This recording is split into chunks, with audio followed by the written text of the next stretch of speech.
After being pecked by a radioactive bird, somewhat mannered, T.Tuthill was compelled to become Kinneas, a Skydude.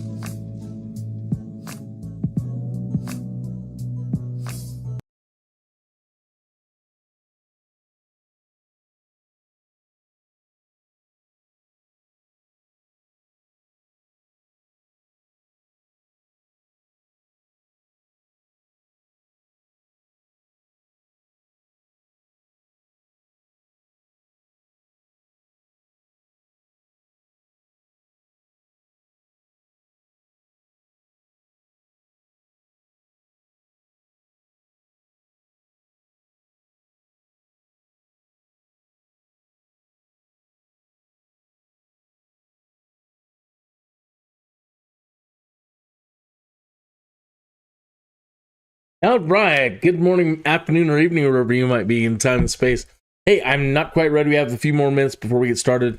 We grab another cup of coffee, and we're gonna be on our way.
All right, close enough. Good morning, afternoon, or evening, wherever you might be in time and space. Kinneas here. Happy Tuesday to you. Sorry about yesterday. I was a little bit under the weather and had to take a sick day. It happens. Okay, so looking at today's artwork, the cover artwork, let me put that up for a minute again. Oh, not you. Uh-oh, hold on. After being pecked by a radioactive bird, somewhat mannered, T.Tuthill was compelled to become Kinneas, a Skydude. That's me.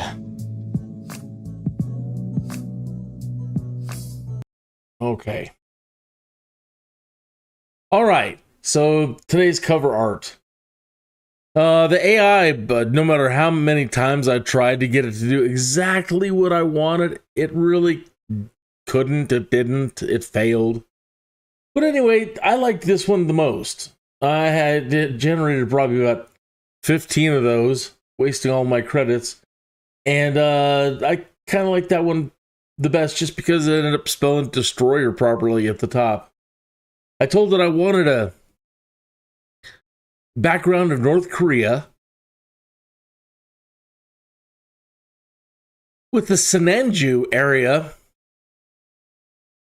written on the map, and I wanted an airplane in the middle with Skydude clearly written on the side of it, and then I described the American figure that I wanted in the fighting stance, and no matter what I tried typing in there, it wouldn't make the old man look thin or frail, and it wouldn't give him the typical wispy Chinese hair, and it wouldn't make him look more Asian, and it wouldn't get the robes right. And oh boy, no matter how many times I prompted it, it just is like, nope, these are the models that we're going to use, and you're going to like it. At one point, they started just out of the blue throwing horns on the old Asian guy. I'm like, I didn't mention anything about horns. It was strange, folks. Anyway, what you're seeing there is my kind of AI-inspired adaptation on the Destroyer novels. They were popular in the 70s. Actually, they still kind of, I think, make them or made them up until like 2007. They've had recently a bunch of different, newer people working on the stories. But you might know them as the REMO Williams. REMO Williams and CHUIN. You may have seen that movie in the 1980s. REMO Williams, The Adventure Begins. Played by Fred Ward, and Joel Grey played CHUIN. Okay. And when I was flying around, I realized how close we are to Korea. Right?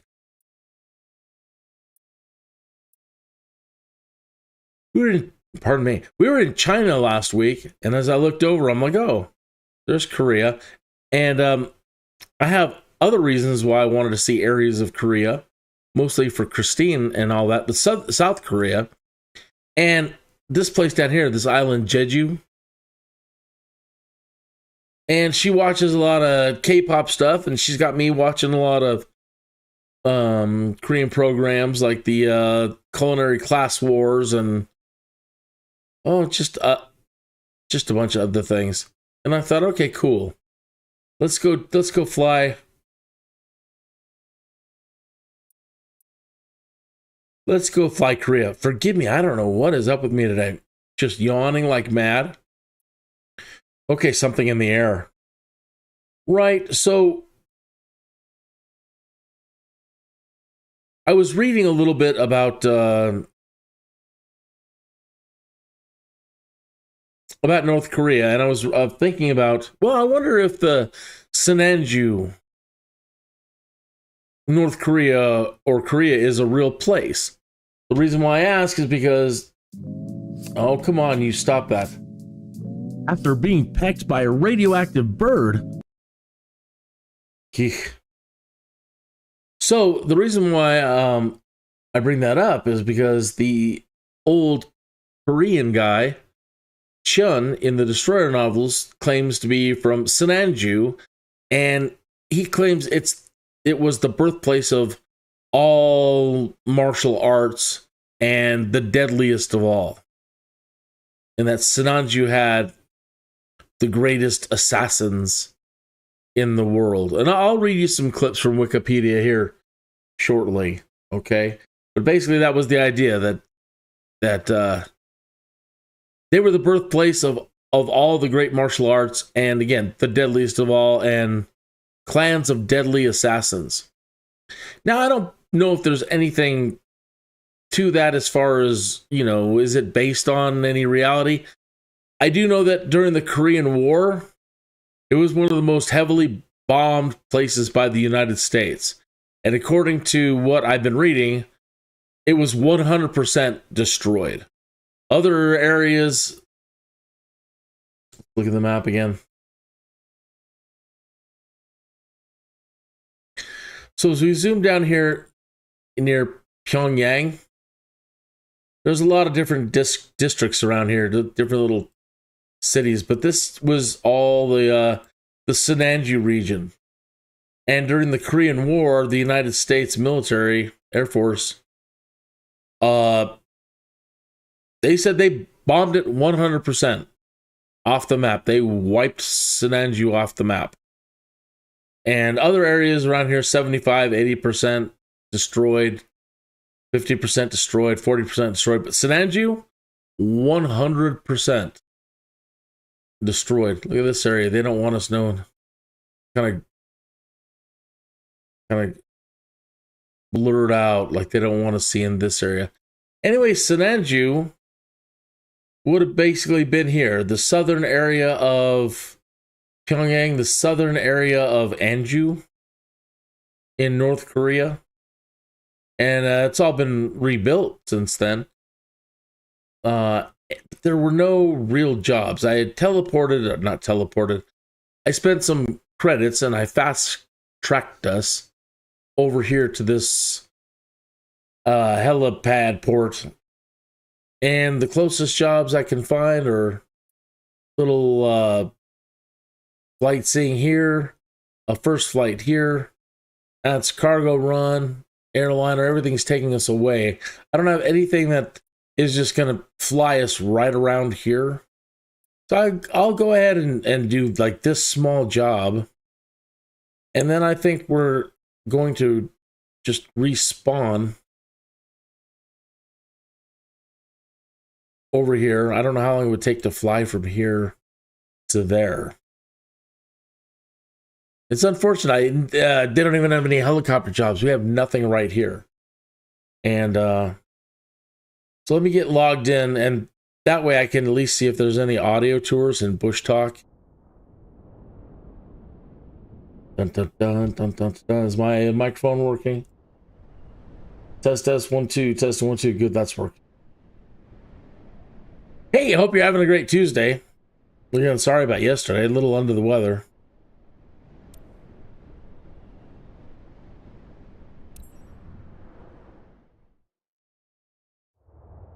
So once we get logged in here, now I can log us into Bushtalk, and I can see it. I can have it register us on their map.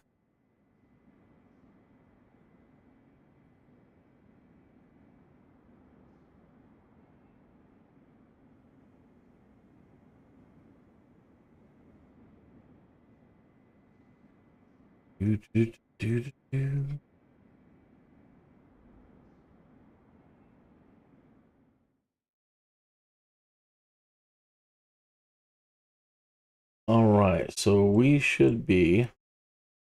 I wish it would let me scroll properly. Can I scroll that way? No.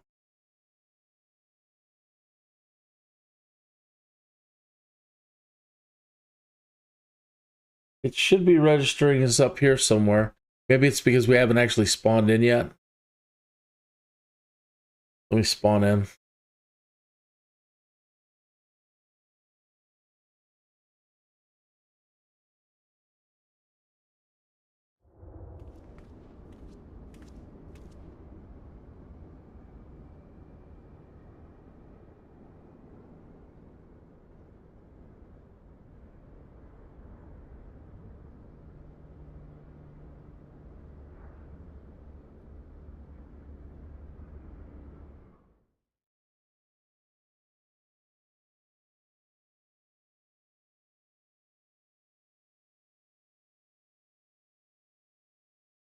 That's what it was when we were signed in. Okay, now let me zoom in here. Dun, dun, dun.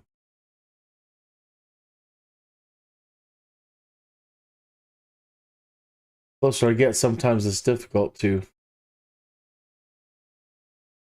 get right on me. It does seem like there are some audio tours where we're gonna be. Yeah, quite a few actually. I'm surprised. All right, well, let me get this flight out of the way. That way we make a little currency for the day. try to make up for what I spent getting here. And then we'll move on up to that area, and we'll do the audio tours in that area and learn something about it. And I'll start telling you a little bit more about REMO Williams and CHUIN.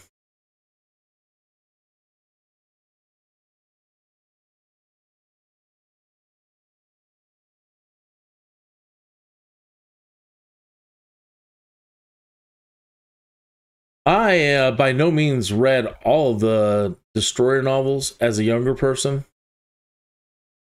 but I read quite a bit. I want to say I read at least 50, maybe not. I don't know. It's been a long time. Originally,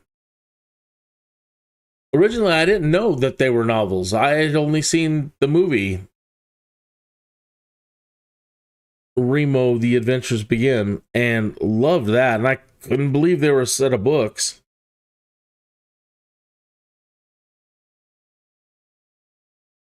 Remove the pedo cover. I'm missing the pedo cover. Ah, there you are.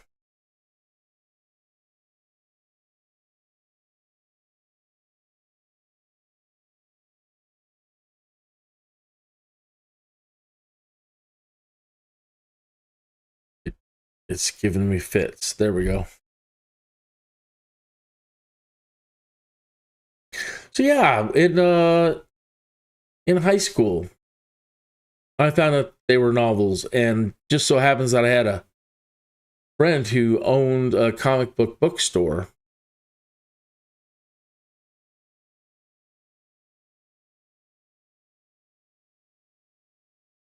And so I got to read a whole bunch of them and just loved them so much. I mean, the movie was great. The novels, as always, way better. Way better. And I'm surprised that, considering how good they were, they haven't really run with that. It never became a TV series. It never became a series of movies. And I don't really understand why. Because so dang good.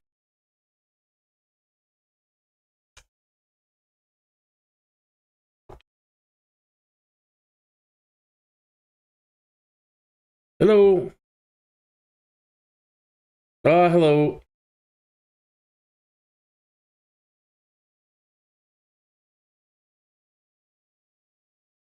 Let's do it. All right.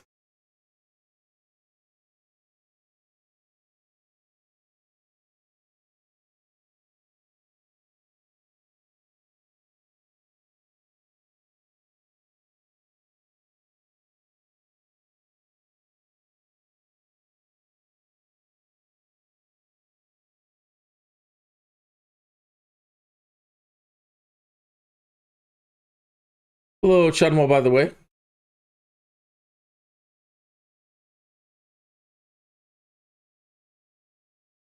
Absolutely.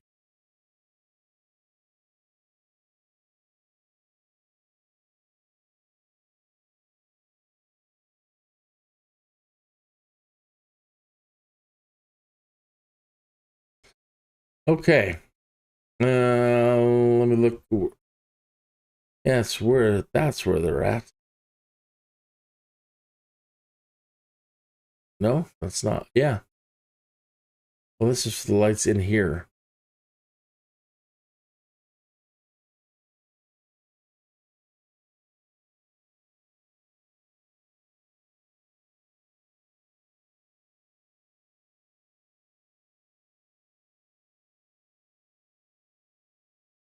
That's interesting. I know I've seen it before, but very interesting. What I'm looking for at the moment, though, is I'm looking for our lights. Yeah, that's it. I'm just looking for our lights. Door seals on.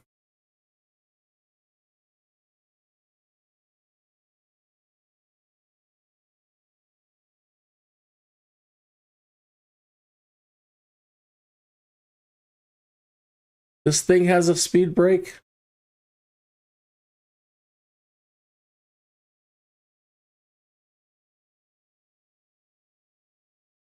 Well, that's interesting.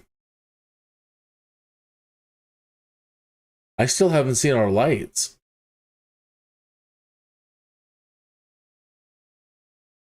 I don't see them.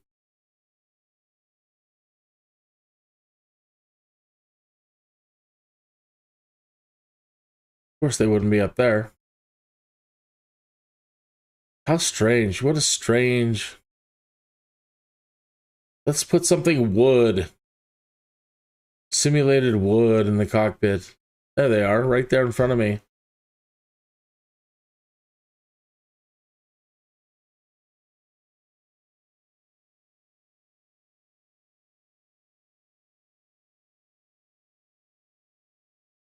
Anyway, first time flying in Korea in general. First time anywhere in this part of the world on these career flights. It's been very beautiful. Every place in the world that we fly, there's something beautiful in everything. Beautiful.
We are, but I'm not really sure which way we're supposed to be taking off.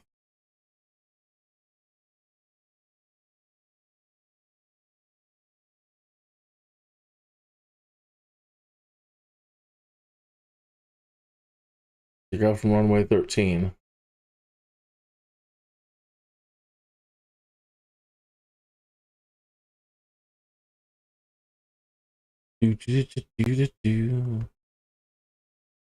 Wow, it's quite a long runway, actually.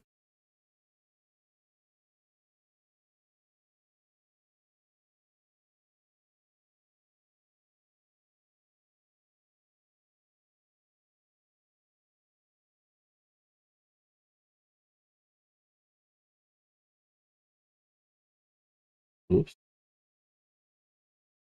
Okay, 13. So we're facing there. So we are turning and taking off towards the west.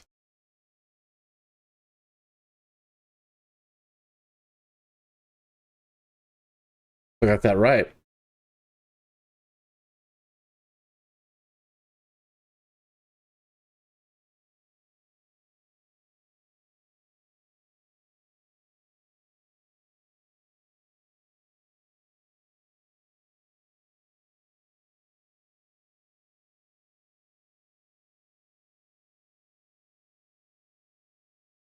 Flaps at takeoff. Oh, she's touchy.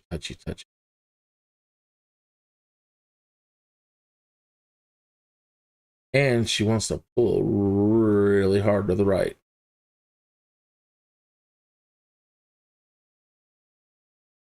Jeez.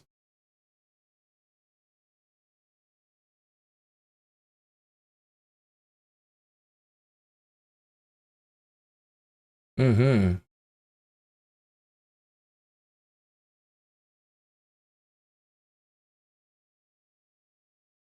You know what we need.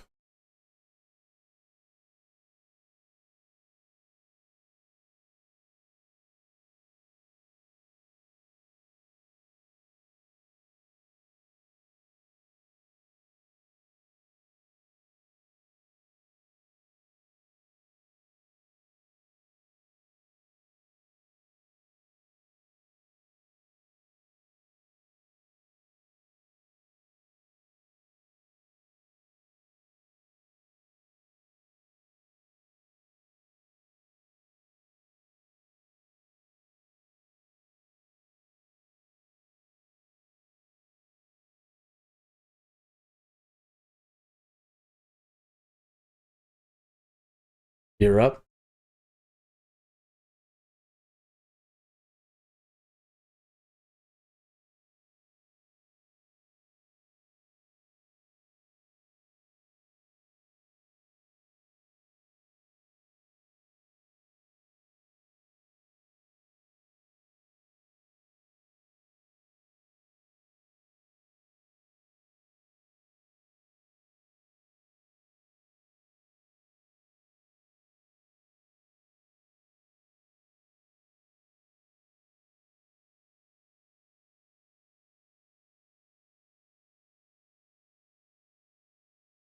Oh, we're supposed to take off the other way.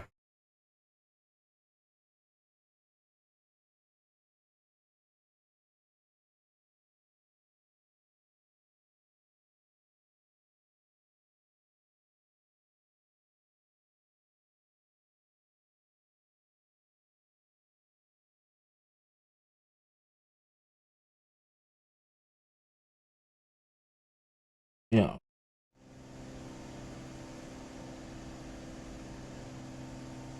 Has that been up the whole time? Of course, probably.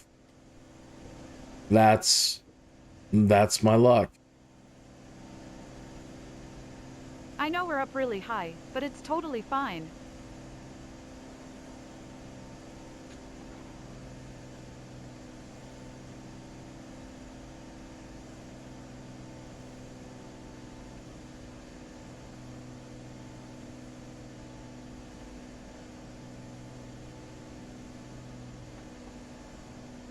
This thing has a lot of power.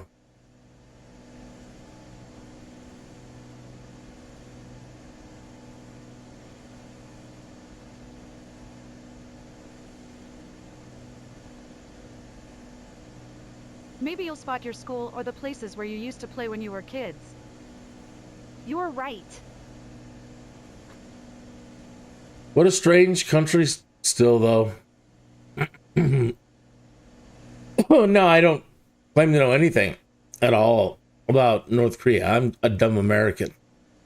All I know is what I read on the wiki this morning about us bombing the heck out of the area that I want to go check out.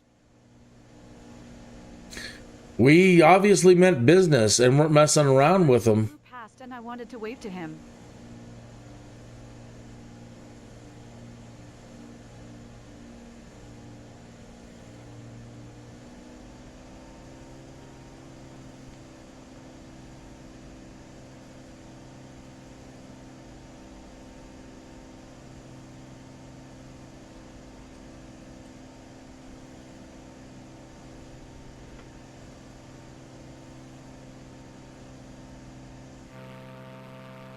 Relax, Chunhua. You're gripping the seat so hard you're going to break your hand.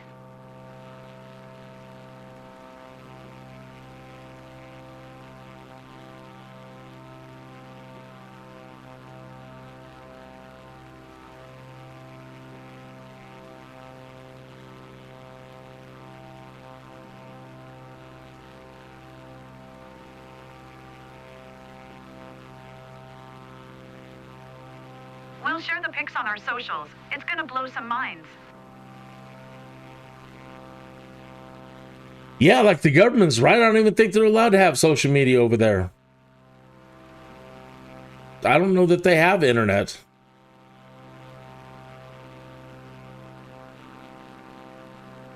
In some places, they don't even seemingly have electricity.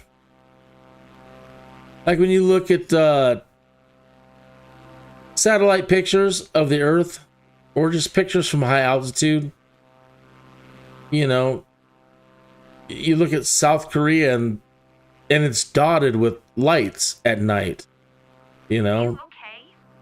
Yeah, Scared? major cities, I'm too excited to be scared. high tech, and there are no lights in North Korea.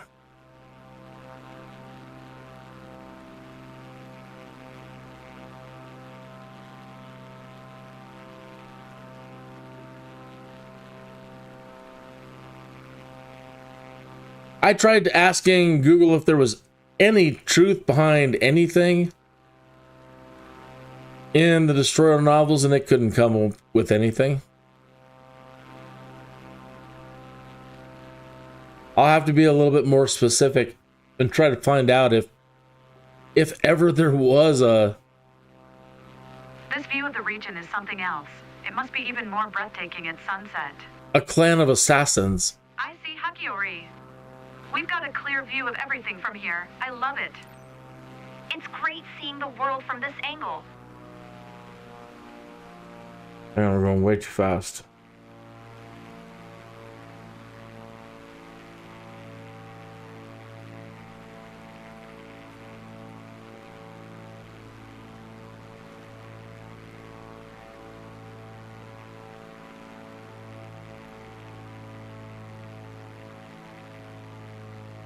I have it in idle. And she's just moving so fast. I wish we had more time to enjoy the view. It goes by too quickly.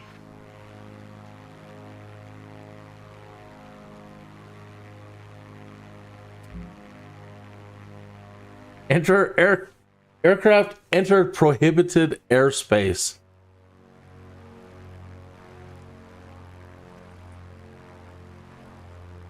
That's funny. I kind of wondered about that. I don't think they like the idea that we're even flying here. What? Now I've lost throttle? Now I have no throttle? I've got no throttle. Check this view, guys. Look at my arm. The engine just died. Bumps. The engine's dead.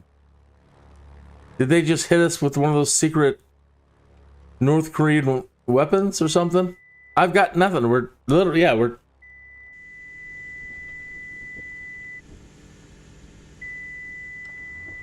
I've got no throttle. Let's see. No, I'm losing engine power.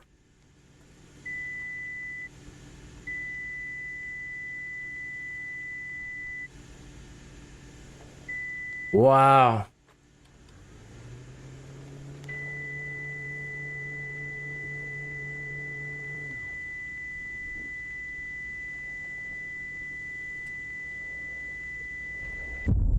Wow. So now the plane's just fine. Now we got full power again.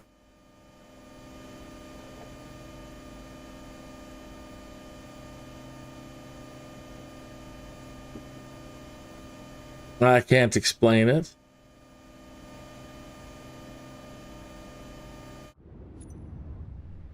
How strange.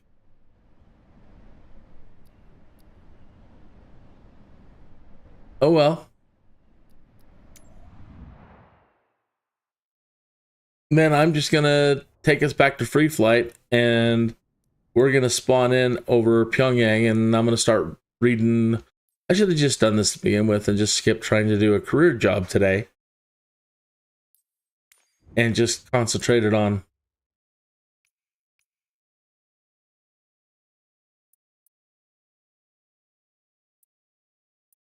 see all these places down here in South Korea. Just look at that. I mean, look at that. And then look at North Korea as far as, I mean, my gosh, helipads.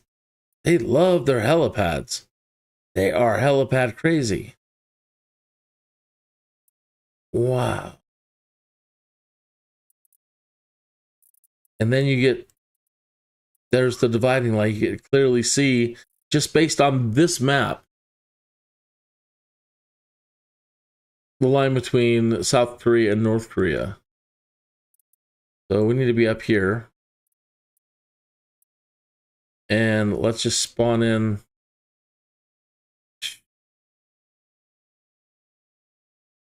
We might as well just spawn in here at the Arch of Reunification.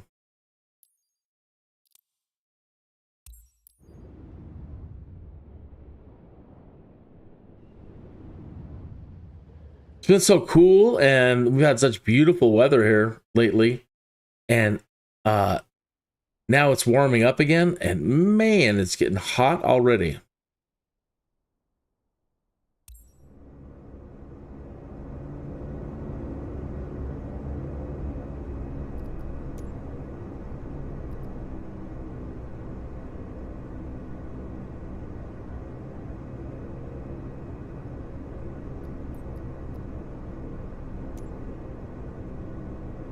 I believe photogrammetry is on, but again, it's North Korea, so I don't know that we're going to have access to any photogrammetry, but I'll double check.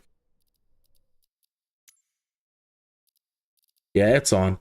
But again, I don't believe we're going to have any, you know, photogrammetry on any buildings or anything. It all looks procedurally generated, but what do I know? All right, so while we're hanging out here, and we're actually over the area now,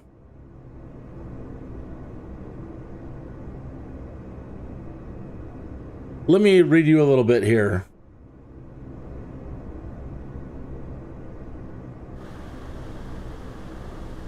Get the camera turned around. And this is the area that I'm talking about.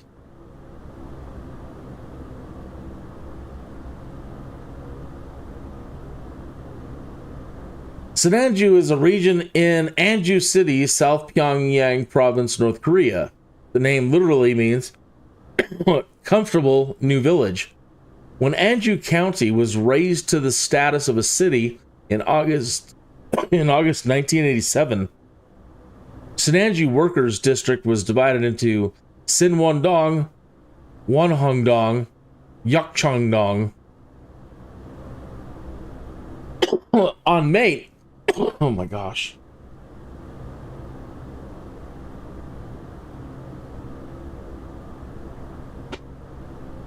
On May 1951, the United States Air Force conducted the most massive airstrike of the Korean War to date. At least 300 planes converged on a city on the Yalu River. Sinanju's bridges and railways were bombed by the United States Air Force during the Korean War to halt the transport of supplies to North Korea. During the Second Korean Winter, railways and bridges leading from Sinanju to Cheongju were bombed by the United States military on January 25th, 1952, but were repaired 5 days later. During the last week of March 1952, U.S. forces began using B-29 superfortresses through April to destroy bridges between Sinanju and Pyongyang. During the Third Korean Winter of the war, the United States Air Force targeted 5 railroad bridges over the Chungcheon estuary near Sinanju in January 1953. Trains were supposed to dock in marshalling yards there. Allied bombers destroyed them at night, but this only stopped enemy transport temporarily. Consequently, in spring 1953, communist troops had more difficulty transporting troops and supplies due to relentless Allied intervention. According to a bomb assessment conducted by the United States Air Force over the course of the Korean War, 100% of Sinanju was destroyed by the U.S. bombing. 4 other North Korean cities were at least 90% destroyed. Okay. So, definitely an area of major conflict trying to stop the North Korean communists from moving down, and it seems like it was sort of successful. Okay. But that's not what we're here looking for. We're here looking for REMO. Now, the destroyer...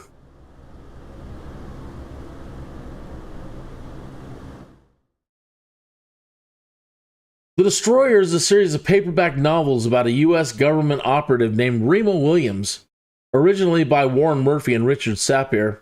The first novel was published in 1971, although the manuscript was completed on June 5th, 1963. Over 150 novels have been published. The main characters were adapted to film in the film REMO Williams, The Adventures Begin in 1985.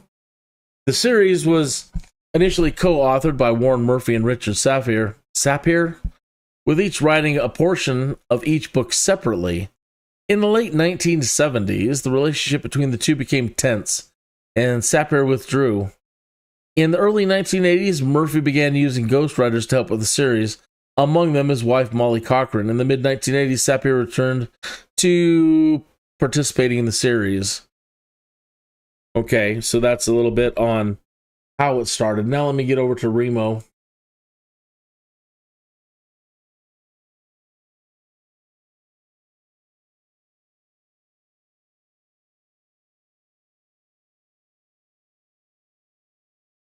When Remo Williams served...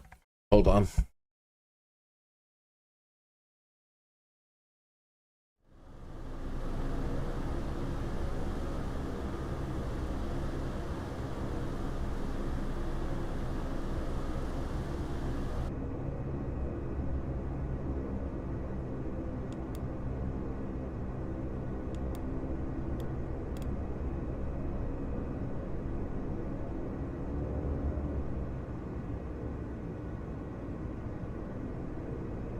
I wonder why this thing spawned in so high. Let me at least get it moving.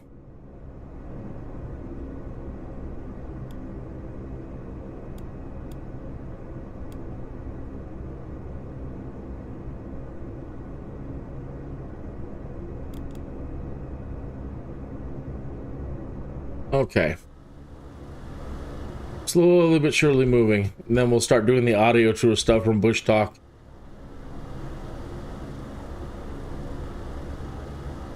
When Remo Williams served in Vietnam, he gained a reputation for being the man you sent in to clean out the enemy single-handedly.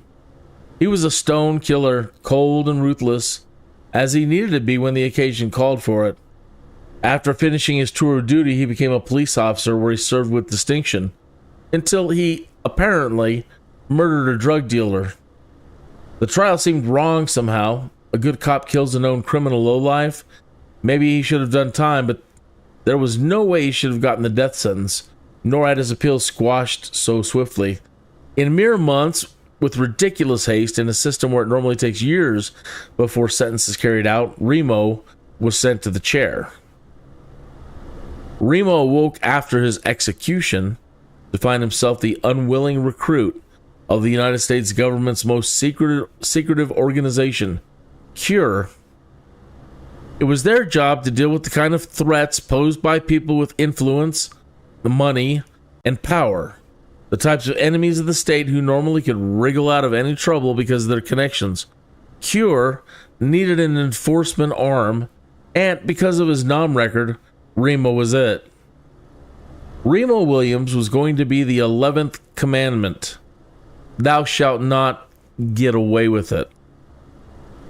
He had been framed and his death faked to provide CURE with a man without a past, and if he refused to cooperate, then he would be a man without a future either. Far from happy with this turn of affairs, Remo agreed to work for them. He was put into the capable hands of the Korean master assassin CHUIN, who trained him in the ways of Sinanju, the sun source art from which all other fighting skills were derived, and which was far deadlier than any of them. After a while, he and CHUIN formed an almost familial bond, with Remo referring to his mentor as Little Father. CHUIN, for his part, came to believe that Remo was the fulfillment of an ancient prophecy, or else he would not have trained him in Sinanju, and that he was the living incarnation of Shiva, the destroyer god of Hindu mythology. One moment.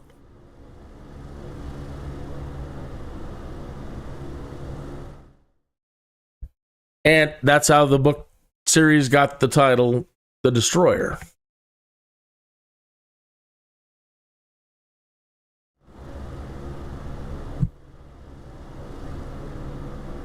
Okay, so the Destroyer series is one of the most enduring series of novels, with regular publications of new novels from a series debut in 1971 through the current day. Safire and Murphy often co-authored the early Destroyer books, with one alternatively beginning the novel, with the other one concluding it. However, in the late 1970s, the two men had a falling out, with Safire leaving this series. Murphy continued to write the Destroyer series himself until the early 1980s, when he began hiring ghostwriters to assist him, including Will Murray, Rick Myers, and Robert Randusky, William Joy, Molly Cochran, Ed Hansberger, Jim Mulaney. Ultimately, Sapir would return in the mid-1980s when primarily collaborate to co-write with Will Murray until his death in 1987. Warren Murphy retired from writing in the mid-1980s and would primarily collaborate and co-write with Will Murray until his death in 1987. Warren Murphy retired from writing and Murray assumed the role of the primary author for a number of the Destroyer novels, eventually being credited with penning approximately 40 of them.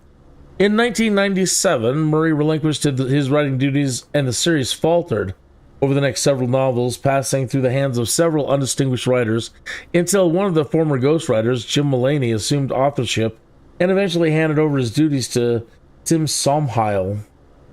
In 2006, the Destroyer series moved publishing houses, and Warren Murphy and Jim Mullaney have returned describing the new adventures of Remo Williams.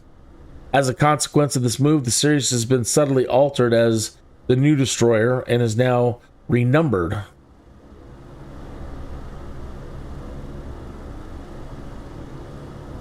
In addition to the above, there was a guide to the series released in 1983 under the title The Assassin's Handbook, which included a brand new Remo novella, The Day Remo Died.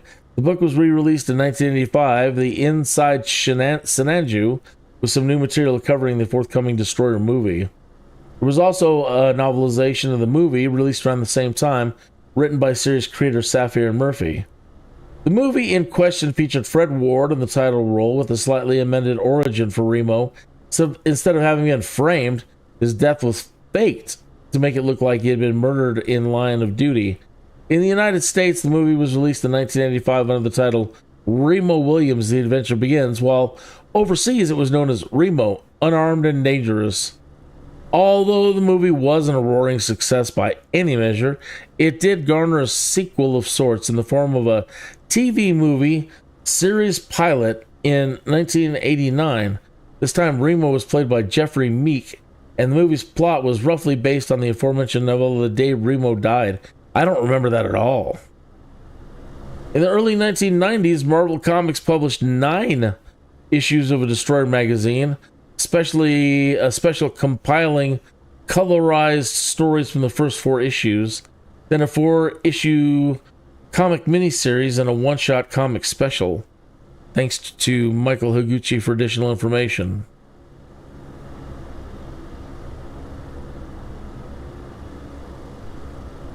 All right.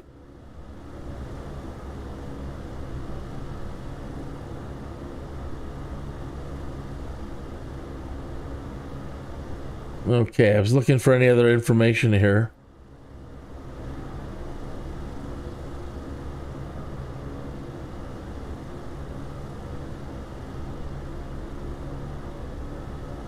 Some filming things on the development of the films. Orion Pictures, studio run by the people who had previously been executives at United Artists, was open about their vision for the film, seeing as it is the first in a series that would create a red, white, and blue collar bond.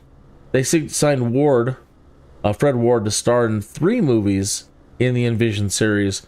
Orion hired veterans of the Bond series to work on the film. English director Guy Hamilton, who did Goldfinger, Live and Let Die, and screenwriter for Christopher Wood, who did The Spy Who Loved Me and Moonraker. For the Statue of Liberty scenes, a replica of the statue's torso, head, and arm were built in Mexico. The shots of the replica were intercut with footage shot at the real Statue of Liberty. On the casting of the white actor Joel Grey, who went through 4.5 hours of makeup every day to look like an elderly Korean, producer Larry Spiegel claimed, "We assumed, of course, that we would be using an Oriental actor. We couldn't find one, and then I thought of Grey. This casting was highly controversial." Ward performed most of the stunts himself, including the scene on the giant Ferris wheel shot on the Wonder Wheel located at Dino's Wonder Wheel Amusement Park in Coney Island, Brooklyn. "I don't like to intellectualize a role," said Ward. "I just think there are a lot of places to go with Remo. His relationships with Chun has just begun." The film received general negative reviews from critics. On Rotten Tomatoes, it has approval rating of 39 based on 18 reviews. That's too bad. I love it. I loved the movie. I loved it. The film received, Los Angeles Times noted that Hamilton and Wood's result, while downplaying the violence and uplifting the humor, have delivered a welcome and breezy alternative to the mayhem and genocide of Rambo and Commando.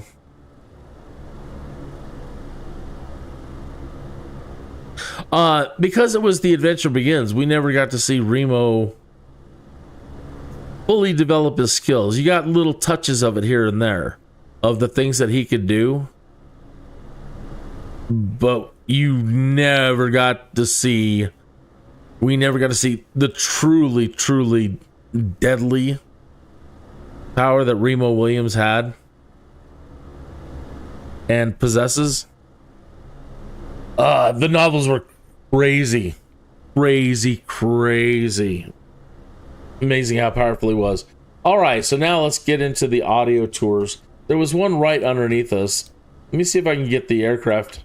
Let's see if we can get the aircraft down and turned around. And there was a place we spawned in right over there, the Arch of Reunification. Let's see if I can do a Shift Y to get us down much faster.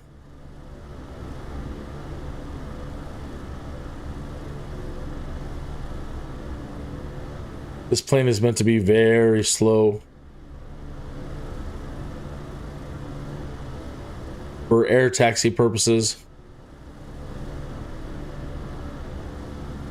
I'm surprised they have something in it in the simulator for North Korea. Very, very surprised. Well, it's in this area, but it's not here. I'm supposing that's supposed to be it. We're right over it. I'm surprised we haven't got Bushtalk going off on it either. Here we go.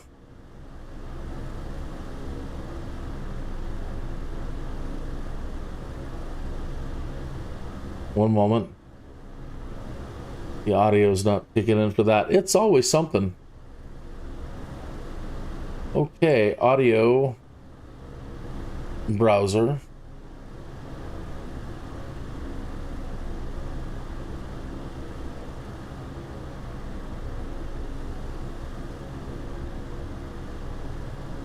Where's my audio browser?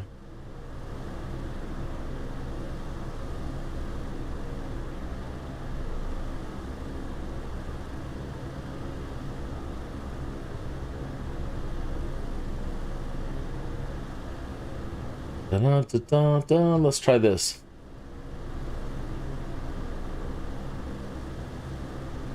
Yeah.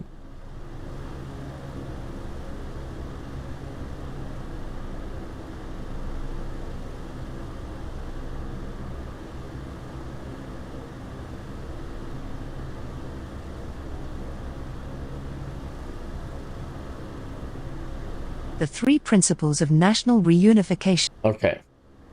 Now I can restart it.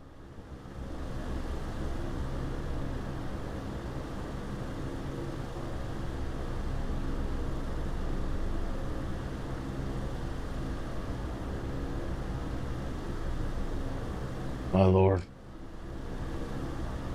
Come on, work with me today, will ya? The Arch of Reunification is a sculptural arch located south of Pyongyang, the capital of North Korea. It was opened in August 2001 to commemorate Korean reunification proposals put forward by Kim Il-sung. The concrete arch straddles the multi-laned reunification highway leading from Pyongyang to the DMZ. It consists of 2 Korean women in traditional dress, symbolizing the North and the South, leaning forward to jointly uphold a sphere bearing a map of a reunified Korea. The sphere is the emblem of the 3 charters, the 3 principles of national reunification, and the 10-point program of the Great Unity of the whole nation. The original plan was to have a 55-meter pillar with 3 branches to represent Koreans in the North, the South, and overseas.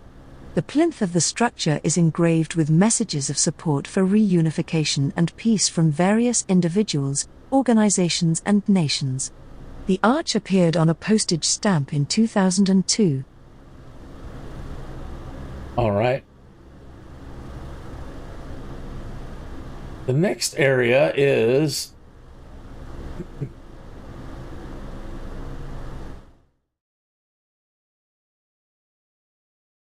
that's where we're at. that actually had a picture of it. I don't know how, if you could make that out or not. It might be just too darn small. All right, so the next place, there's a T in the highway up here. And if you take it around to the right a little bit, the next spot's going to be Church of the Life-Giving Trinity, Pyongyang. I see that right over there.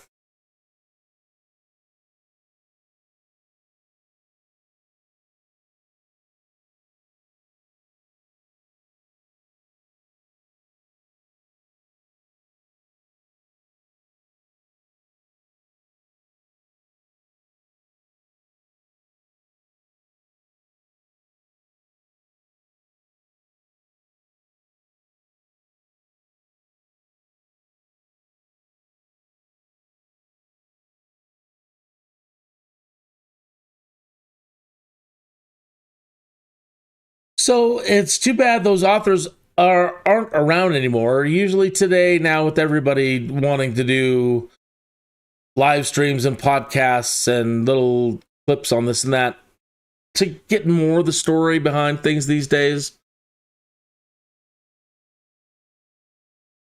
I can't find anything on what inspired all this. What inspired the REMO Williams stories? Why a little old Korean master assassin from Sinanju, Korea? Where did they come up with that? So all the military stuff we learned about just a few minutes ago, reading through the wiki, all that bombing, which destroyed 100% of Sinanju, happened in 1950, 51 to the 60s. And then the novel came out in, what they say, 63? So where did they come up with this idea that the hero of the story, an American, is going to be trained by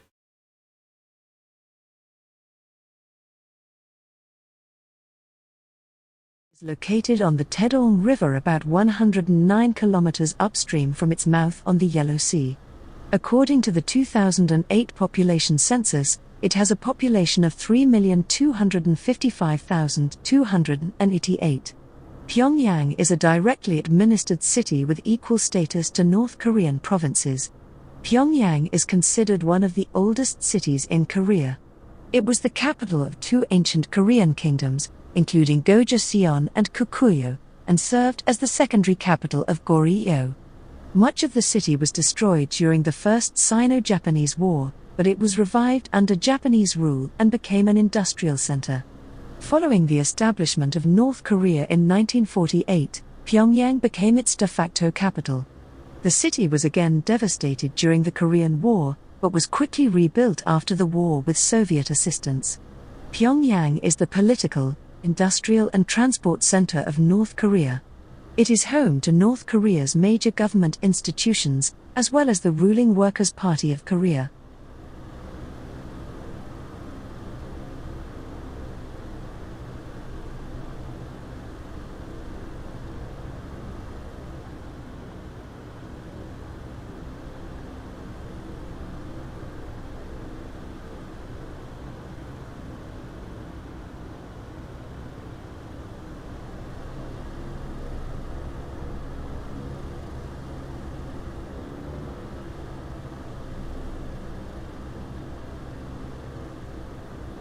Come on, trigger.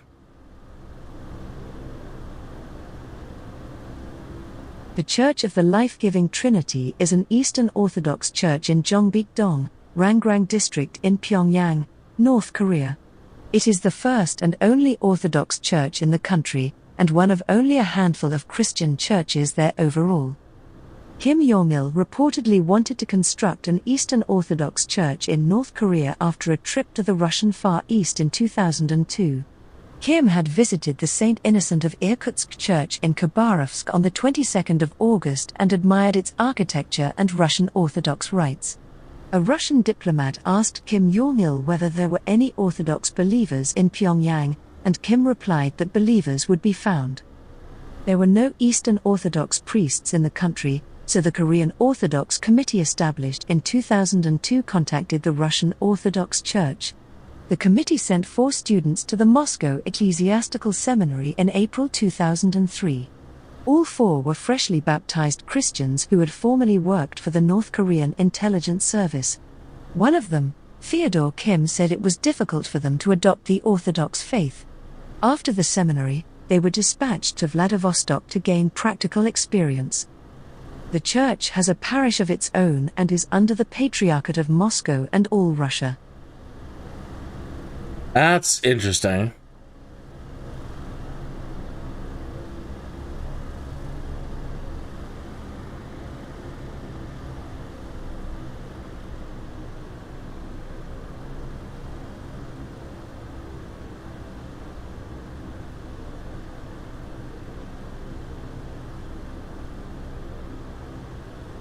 We don't have anything for the stadium.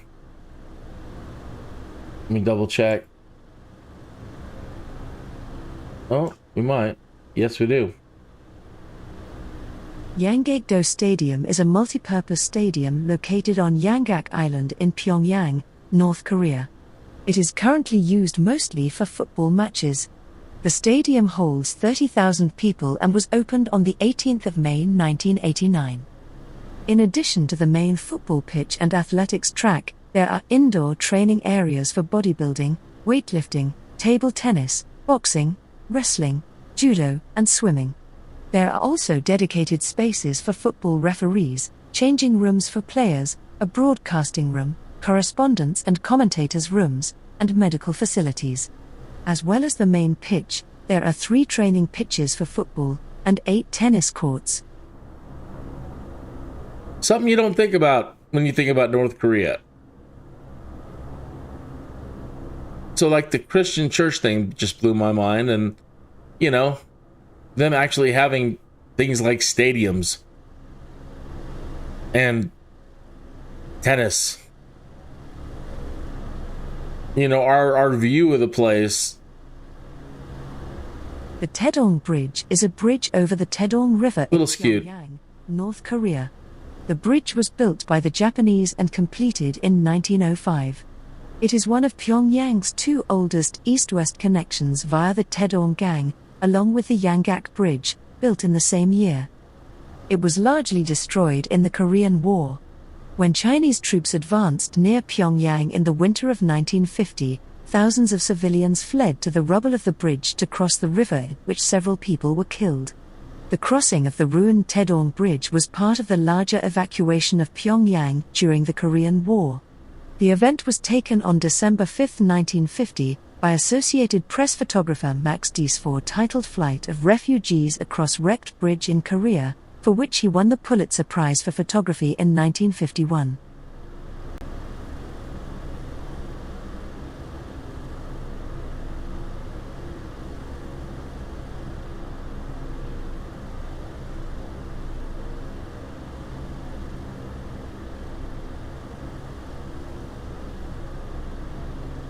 The next audio tour is just beyond. I'm not sure if it's the tower or the hospital.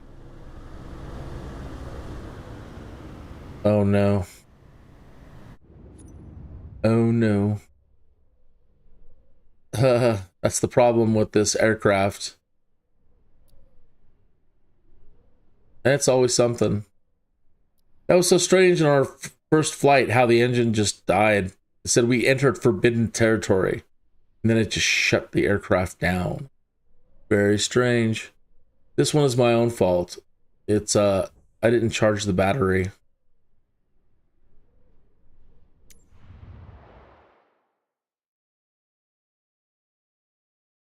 So I'll use slew and get us right back over there.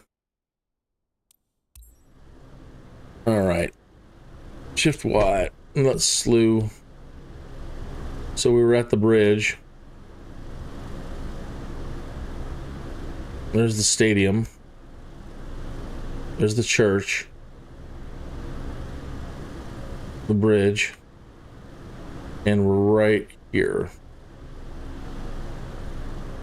The Yuche Tower is a monument in Pyongyang, the capital of North Korea, named after the ideology of Yuche introduced by the country's first leader, Kim Il-sung. The Yuche Tower is situated on the east bank of the River Taedong, directly opposite Kim Il-sung Square on the west bank. It was built to commemorate Kim Il-sung's 70th birthday.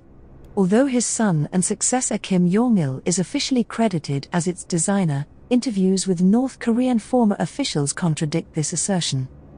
The architectural style of the tower is inspired by stone pagodas of pre-modern Korea.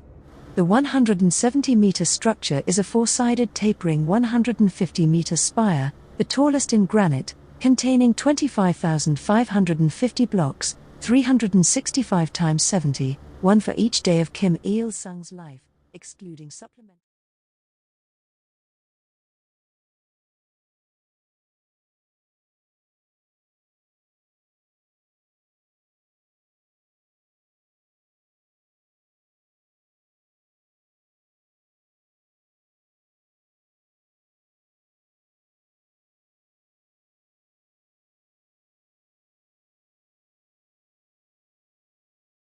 Shown. It is presumed to be modeled on the Washington Monument, which it surpasses in height by less than a meter. The Yuche Tower is the second tallest monumental column in the world after the San Jacinto Monument, which is 2.9 meters taller. Associated with the tower is a 30-meter-high statue consisting of three idealized figures each holding a tool, a hammer, a sickle, and a writing brush, in a classic Stalinistic style reminiscent of the Soviet statue worker and kolkhoz woman.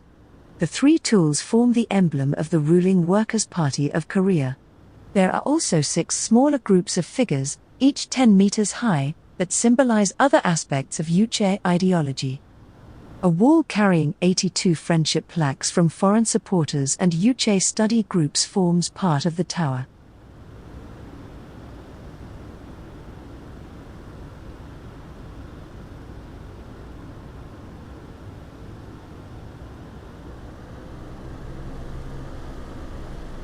The Yuche Tower is a monument in Pyongyang. No, not that one.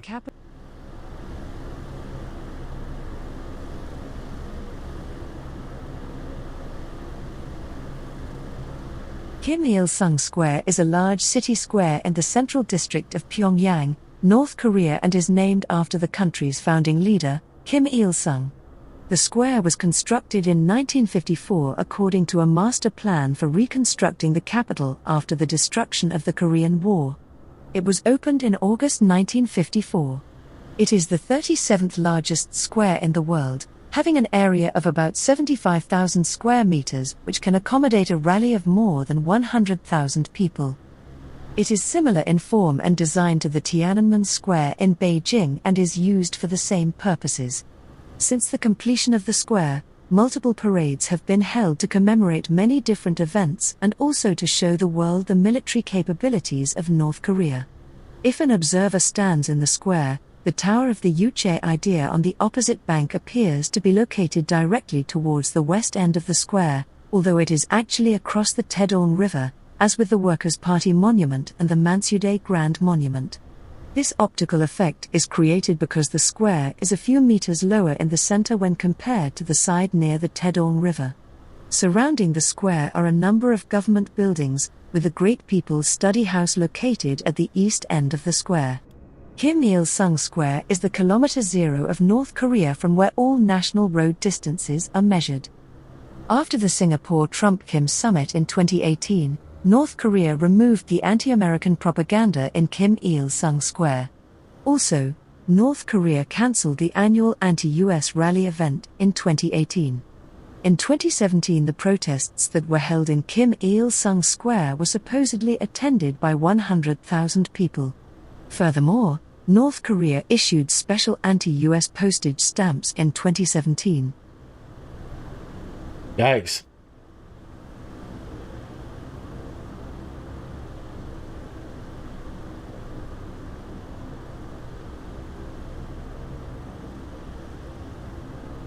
The The Forbidden City is an unofficial name to a closed complex of buildings located at the center of Pyongyang and is used as the headquarters of the Workers' Party of Korea, the ruling party in the Democratic People's Republic of Korea, and the State Affairs Commission.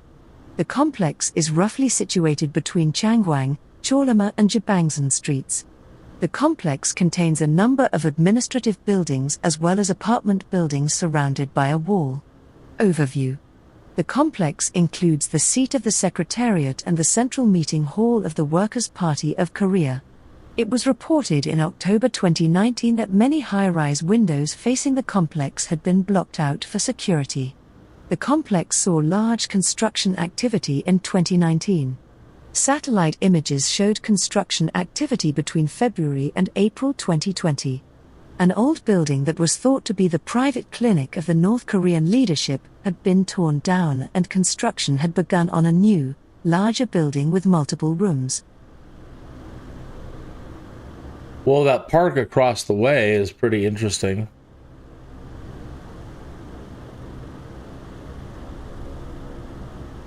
All right. Some of the buildings are accurately modeled. Look at that one just to the north of us, that circular one. I wonder if that's representative of the sun. And that would be Sinanju. Let's see here.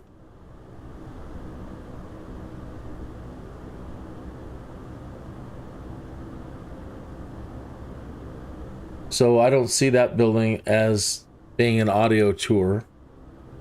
Let me turn. I think Konsoy Station might be it. Yeah, that's where we're headed. Konsoy Station. Konsul Station is a station on Hyeoksin Line of the Pyongyang Metro. It is notable for being... Pause, let me, look at that. Look at that park over there.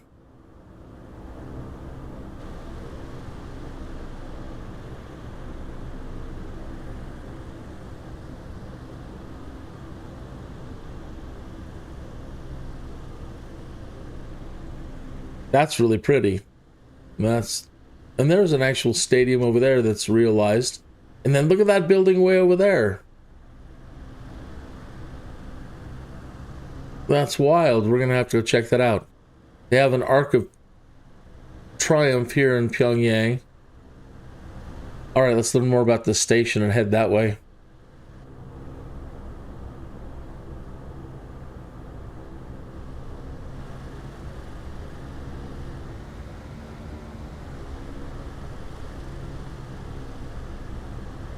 The only station in the Pyongyang Metro to use side platforms, as all other stations use an island platform configuration instead. The station is in front of the Ugyong Hotel and a short distance from Pyongyang University of Science and Technology, Victoria's Fatherland Liberation Museum and Pyongyang Arena. The station features the murals, a construction site of blast furnace and builders of the capital city.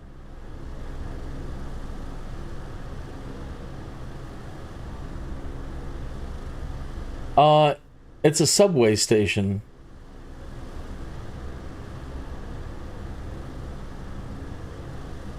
And right beyond that, the hotel.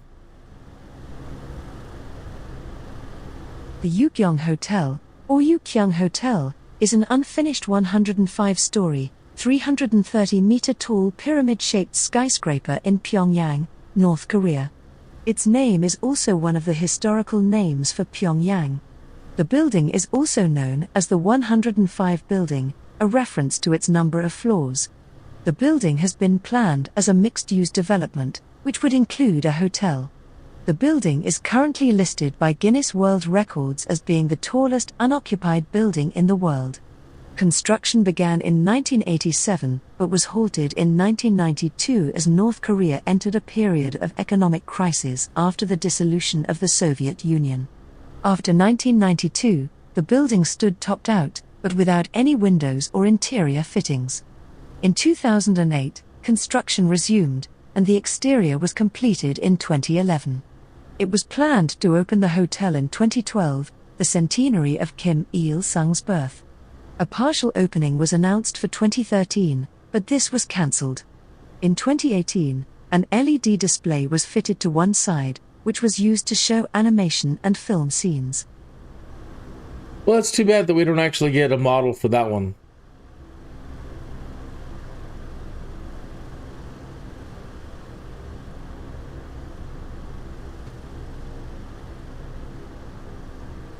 Yeah, a humongously tall pyramid. All right, over to our starboard side. That way we have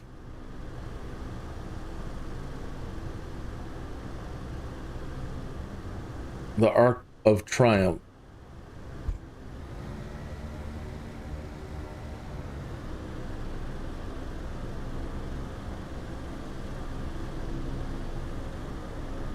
The Arch of Triumph is a triumphal arch in Pyongyang, North Korea. Arch. It was built to commemorate the Korean resistance to Japan from 1925 to 1945. It is the second tallest triumphal arch in the world, after Monumento a la Revolución in Mexico, standing 60 meters high and 50 meters wide. Built in 1982 on the Triumph Return Square at the foot of Moran Hill in the North Korean capital city of Pyongyang, the monument was built to honor and glorify President Kim Il-sung's role in the military resistance for Korean independence. Inaugurated on the occasion of his 70th birthday, each of its 25,500 blocks of finely dressed white granite represents a day of his life up to that point.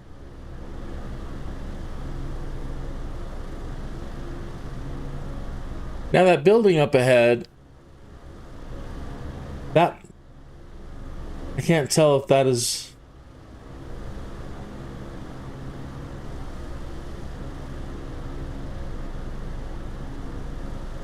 no, it's the stadium. Oh, that is it. That building up ahead with the strange architecture. It's a stadium, multi-purpose stadium. The Rungrado 1st of May Stadium is a multi-purpose stadium on Rungra Island, Pyongyang, North Korea. It opened on the 1st of May 1989, with its first major event being the 13th World Festival of Youth and Students. It is the largest stadium in the world by seating capacity. The site occupies an area of 20.7 hectares. The Rungrado 1st of May Stadium is a multi-purpose stadium on Rungra Island, Pyongyang, North Korea. It opened on the 1st of May 1989, with its first major event being the 13th World Festival of Youth and Students. It is the largest stadium in the world by seating capacity. The site occupies an area of 20.7 hectares. That's quite an amazing architectural feat. And to think that this is the largest stadium in the world in North Korea.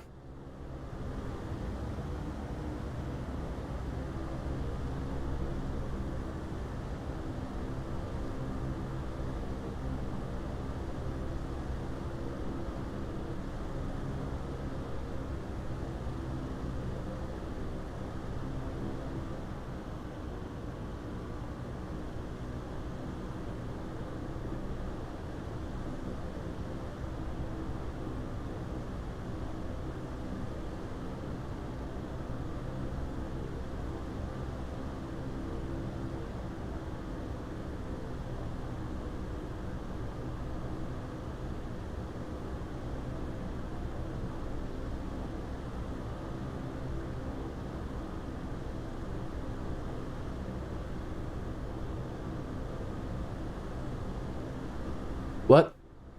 I wanted to land here and recharge the battery. There's no landing here. Where's the... There's no ground here.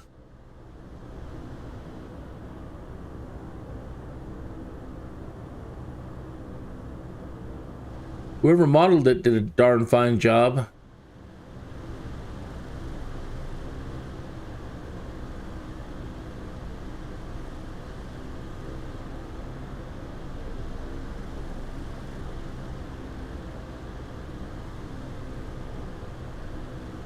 The last audio tour is a couple miles north of here.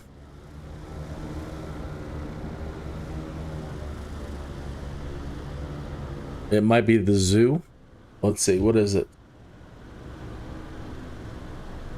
Yeah, it's the zoo. The Korea Central Zoo, also referred to as the Pyongyang Central Zoo, is the National Zoo of North Korea. It is located near Mount Taesong in downtown Pyongyang. The zoo has over 5,000 wild animals, comprising a total of 650 species, and covers an area of roughly 1 square kilometer. It was reportedly established in April 1959 at the instruction of Kim Il-sung. Elephants at the zoo are said to be one of the chief attractions. All the elephants are descended from the family of a single hero elephant given to Kim Il-sung by Ho Chi Minh in 1959. Kim Il-sung later criticized the zoo as capitalist because it kept elephants and other foreign animals, and reportedly instructed the zoo to keep only native animals. However, as of 2001, the zoo kept a variety of non-indigenous species of animals, including 400 given as gifts by heads of state and other foreign citizens. A significant number of those were the gift of a single Swedish citizen, Jonas Wallström, director of the Skansen Aquarium. They are housed in the Animal Museum, which opened as a new exhibit in 1985. According to a report by the Daily Telegraph, a British newspaper, the zoo also has a parrot which can squawk "Long live the great leader, Comrade Kim Il-sung" in English.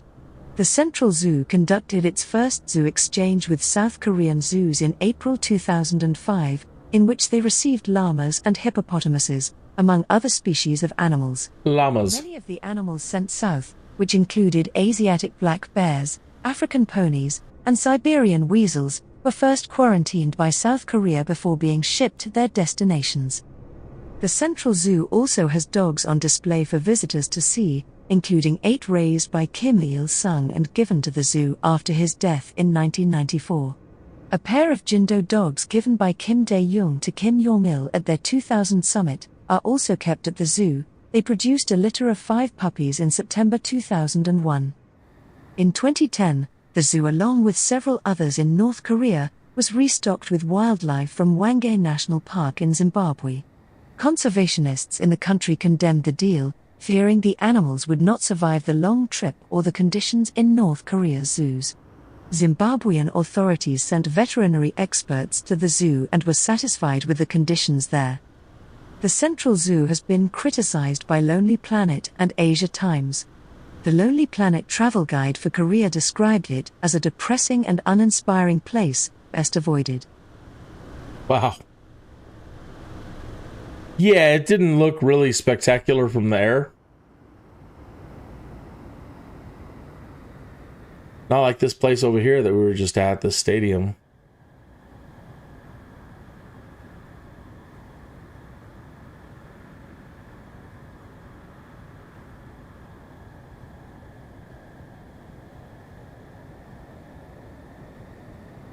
So, what I'm taking away from it, thinking about Sinanju in general, this area is, they said, the ancient ancestral place of Korea.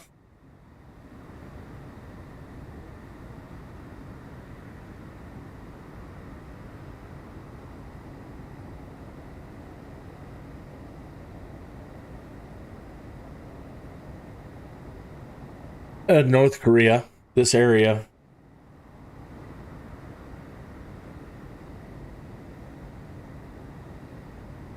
And for the purposes of the show today, this, again, I don't know, I would have loved to have been able to called up the authors and asked them some questions about, why did you pick Sinanju?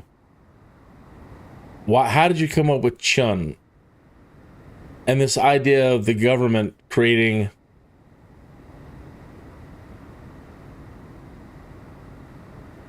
a secret organization called CURE. And, where did you come up with this idea that in the ancient times here, this was the hot spot for or the home of all martial arts.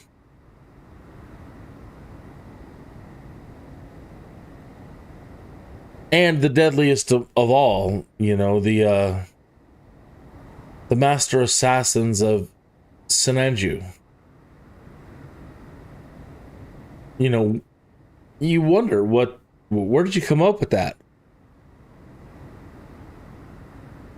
Where's the truth in it? How did you just end up making that up?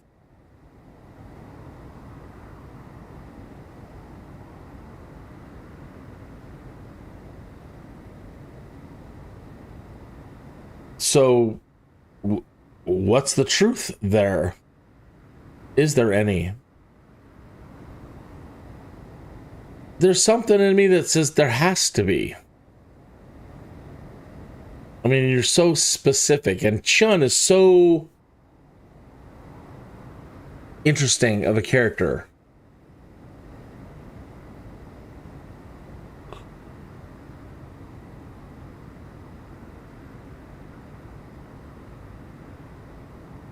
Because one of the stories about Chun talks about they're the master assassins that took out Tutankhamun because of, I don't know, unpaid bills, something like that.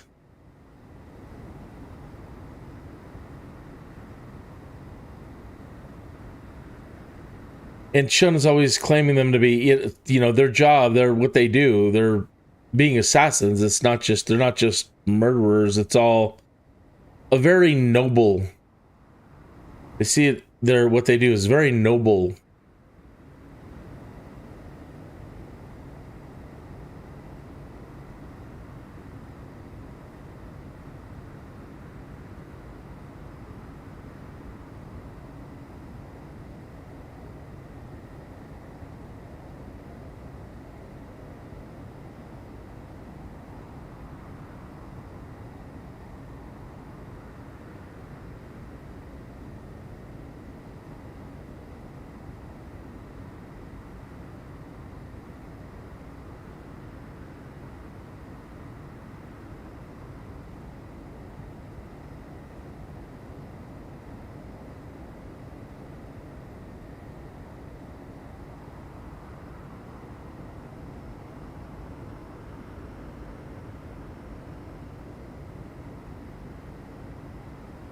And again, I wonder if any time in the future we're going to ever see another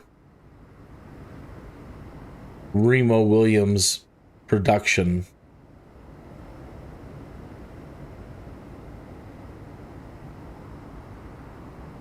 And I wasn't aware of that they have been still producing novels, up until recently.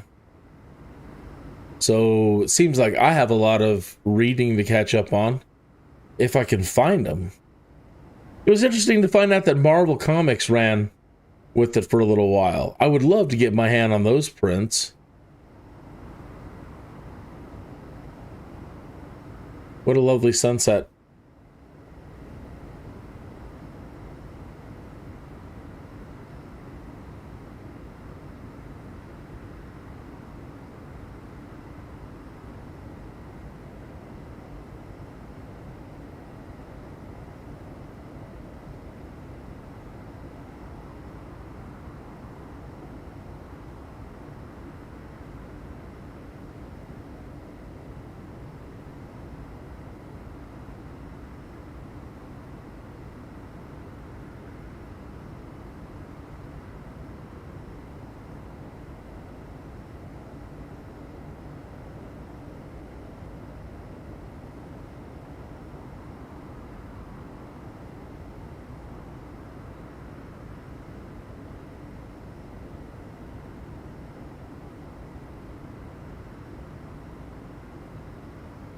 Okay. Well, that's about going to do it. We found, I would say we found Remo. We found where Chun is from, but the whole point was, like Finding Nemo. Thought it was a catchy title, Finding Remo. We found them both. There's got to be stories about there. There's got to be a story about REMO going to North Korea and seeing Sinanju. Maybe, who knows?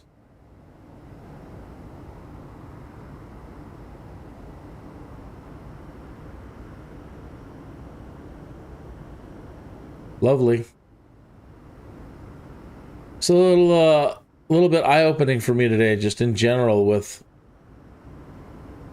what's here.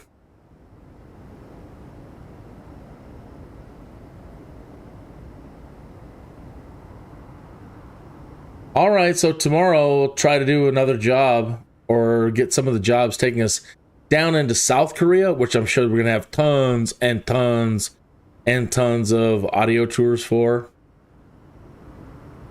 You know, way more open. And then we'll make our way towards Jeju Island, which I'd like to check out.